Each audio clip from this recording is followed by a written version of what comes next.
নমস্কার সবাইকে। আজকে একটা নতুন ব্লগে সবাইকে জানাই স্বাগত। কারণ আজকে খুব স্পেশাল ডে, আজকে সরস্বতী পুজো আর ভ্যালেন্টাইন্স ডে দুটো একসাথেই পড়েছে। তো প্রায় সন্ধ্যা হয়ে গেছে, এখন থেকে ব্লগটা স্টার্ট করছি। আর আমাদের বাড়িতেই হচ্ছে গোটা সেদ্ধ। তো কাদের কাদের বাড়িতে গোটা সেদ্ধ আছে অবশ্যই আমাকে কমেন্টে জানিও। আর এখানে মা প্রায় কাটাকুটি শুরু করে দিয়েছে। আর এইখানে এই দুষ্টু বুড়িটা বসে দুষ্টুমি করছে। আমি মাঝে থেকে সামলাচ্ছি, মাঝে মধ্যে মাকে হেল্প করছি। তাই তো মাম্মা, তুমি দুষ্টু করছো? হ্যাঁ, দেখছে থাকো না, তুমি দুষ্টু করবে না তোমার। কিন্তু ভালো মাম্মা, এটা একটা কড়াইশুঁটি দিয়ে দিচ্ছে, ওটাকে নিয়ে খেলছে বসে বসে। আর ভাব যেখান থেকে দেখে দেখেছে দিদা কি কাটাকুটি করছে আর তার মা কি করছে। মাঝে মধ্যে এর কাছে আসছি, মাঝে মধ্যে ওখানে আবার যাচ্ছি।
গোটা সেদ্ধর জন্য সবজিগুলো একদম রেডি হয়ে গেছে। আলুর খোসাগুলো ছাড়িয়ে নেওয়া হয়েছে, কড়াইশুঁটি ছাড়িয়ে নেওয়া হয়েছে, সিম এখানে ছাড়ানো হয়ে গেছে।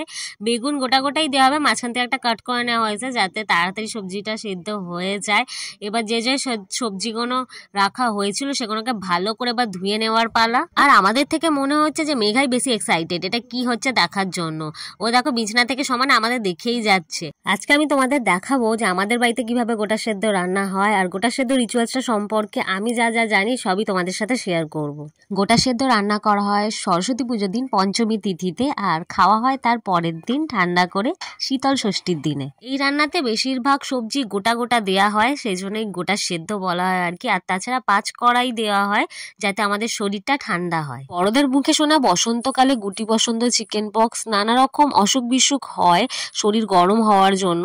তো এই রান্নাটা শরীরকে ঠান্ডা থাকতে অনেকটাই সাহায্য করে, তাই বসন্তের শুরুতেই এই রিচুয়ালসটা করা হয়ে থাকে। প্রথমেই যে যে সবজিগুলো তোমার মনে হচ্ছে যে সিদ্ধ হতে একটু সময় লাগতে পারে সেগুলো একটু ভেজে নিতে হবে।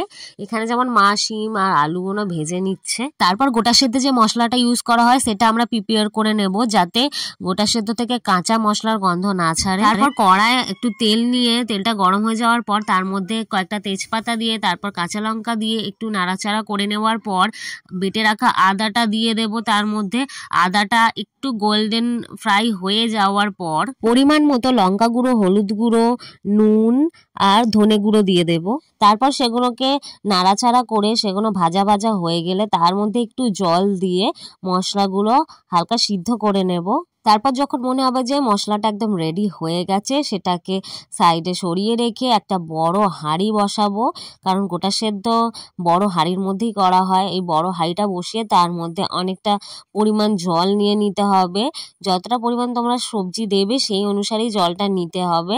আর তারপরে এই 5 কড়াইগুলোকে প্রথমে দিয়ে দেব হাঁড়ির মধ্যে। আর তারপরে যত রকমের সবজি আছে আস্তে আস্তে আমরা সেগুলো হাঁড়ির মধ্যে দিয়ে দেব। তো আলুটা যেহেতু সেদ্ধ হতে একটু সময় লাগে, তো প্রথমে ভেজে রাখা আলুটা দিয়ে নেব। আর শিমটা যেহেতু বেশি সময় লাগবে না কারণ অলরেডি ভাজা আছেই, তো শিমটা পরে দেব। এরপর দিয়ে দেবো ধুয়ে রাখা শাক আর ডাঁটাগুলোকে। এরপর পাশে ভেজে রাখা মশলাটাকে হাঁড়ির মধ্যে দিয়ে দেব। তারপর ভালো করে একটু মশলাটাকে নাড়াচাড়া করে নেব।